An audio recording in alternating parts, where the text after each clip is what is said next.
الكثير من الناس يبحث عن السعادة. فما هي السعادة؟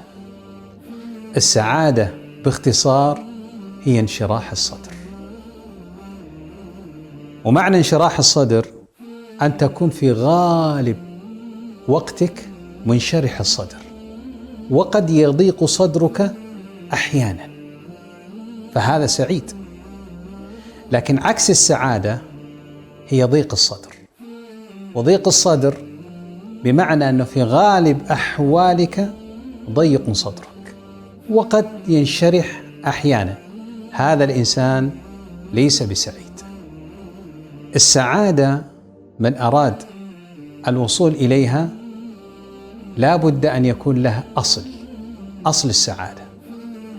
أصل السعادة هو الإسلام. الله جل وعلا يقول: فمن يرد الله أن يهديه يشرح صدره للإسلام.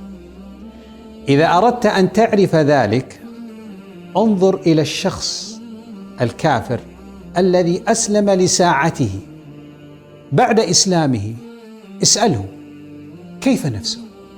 يقول لك أنا سعيد، أنا منشرح الصدر. هذا أصل السعادة. الكافر يفتقد إلى هذا الأصل، وحتى يصل الكافر إلى السعادة فإن في نفسه بعض الآمال والطموح أو بعض الأمور التي يريد أن يصل إليها.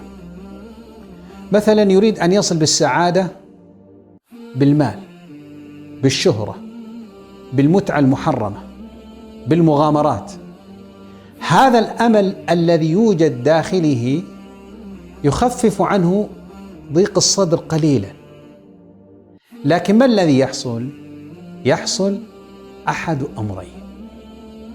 الأمر الأول إما أنه لا يصل للشيء الذي يريده، فهنا يصاب بالكآبة والحزن. الأمر الثاني أنه يصل ولكنه لا يحقق السعادة، هنا يفكر بالانتحار. إذن أصل السعادة الإسلام. هذا الإسلام يحتاج إلى أن نغذيه حتى تكتمل قوة السعادة، يحتاج إلى التغذية. تغذيته بأمرين اثنين. الأمر الأول العلم الشرعي.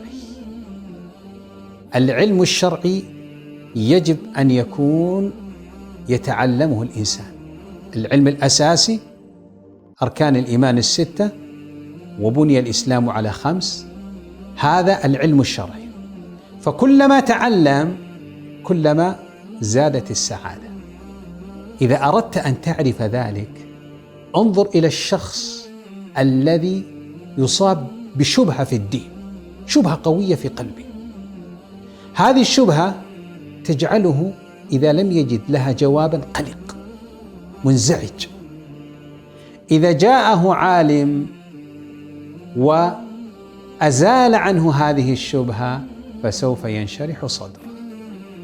فالعلم إذن مثل الإنسان الذي في الصحراء لا يرى شيئا ومعه مصباح، كلما زاد ضوء المصباح كلما ارتاح وانشرح لأنه يرى ما أمامه.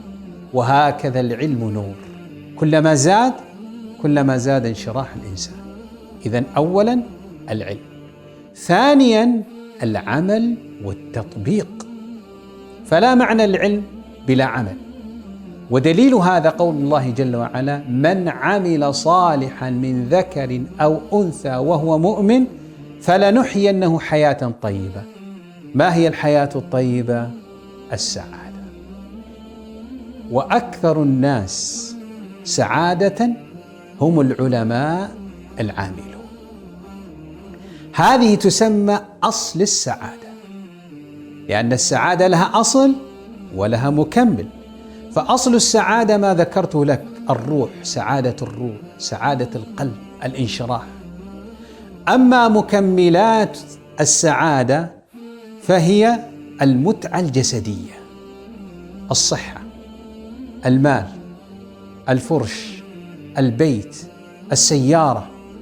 هذه كلها من أنواع السعادة الجسدية. لكن إذا وجد الأصل ولم يوجد المكمل السعادة الجسدية فإن الإنسان لا يضره.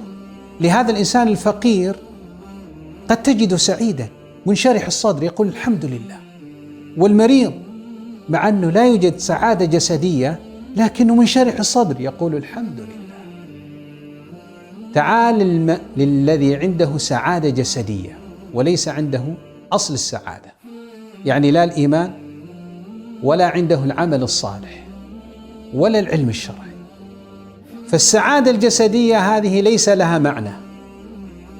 يجد السيارة والبيت الفرح لكنه يعيش ضيقا داخليا لأنه لا توجد أصل السعادة.